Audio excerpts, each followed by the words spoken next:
राहुल की सुबह हमेशा की तरह हुई। उसने नाश्ता किया, स्कूल बैग उठाया और घर से बाहर निकला। लेकिन जैसे ही उसने गली में कदम रखा, कुछ अजीब सा लगा। सामने वाली मिठाई की दुकान जो हर दिन खुली रहती थी, आज गायब थी। उसकी जगह एक लंबी सी सड़क थी जो उसने पहले कभी ही नहीं देखी थी। वह चौंक गया और पीछे मुड़कर अपने घर को देखने लगा। लेकिन हैरानी की बात तो यह थी कि उसका घर भी अब वहाँ नहीं था। राहुल को घबराहट होने लगी। वह जल्दी जल्दी दूसरी गलियों में गया, लेकिन हर बार रास्ते बदल जाते थे। जो सड़कें उसे याद थीं, वे अब कहीं नहीं थीं। दुकानें, मकान, पेड़, सब कुछ बदल चुका था। उसने एक आदमी को देखा और भागकर उसके पास गया। अंकल, क्या आप बता सकते हैं कि मैं कहाँ हूँ? वह आदमी उसकी ओर घूरने लगा, फिर बिना कुछ कहे आगे बढ़ गया। राहुल ने कुछ और लोगों से पूछा, लेकिन कोई भी जवाब नहीं दे रहा था, मानो वे उसे देख ही नहीं रहे हों। राहुल ने सड़क पर आगे बढ़ना जारी रखा।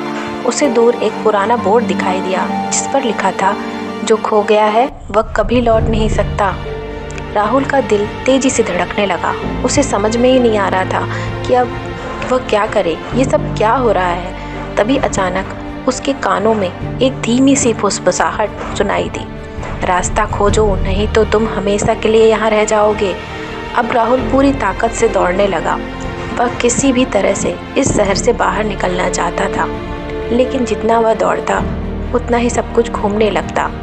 अब तो ऐसा लगने लगा था कि वह एक भूल भुलैया में फंस चुका है, जहाँ से निकलना नामुमकिन है। तभी उसे एक पुराना दरवाज़ा दिखा।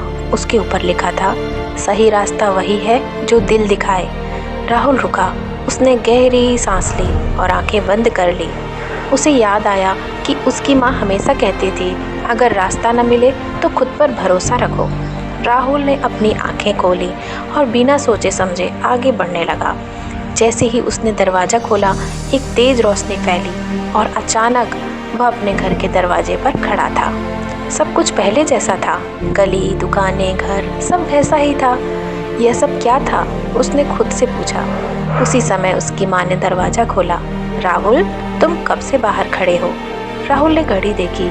सिर्फ 1 मिनट बीता था, पर उसे तो ऐसा लगा कि वह घंटों तक भूल भुलैया में फंसा था। क्या यह सपना था या वह सच में किसी अजीब जगह चला गया था? राहुल को जवाब तो नहीं मिला, लेकिन एक बात समझ में आ गई कि कभी-कभी असली रास्ता आंखों से नहीं, दिल से दिखाई देता है।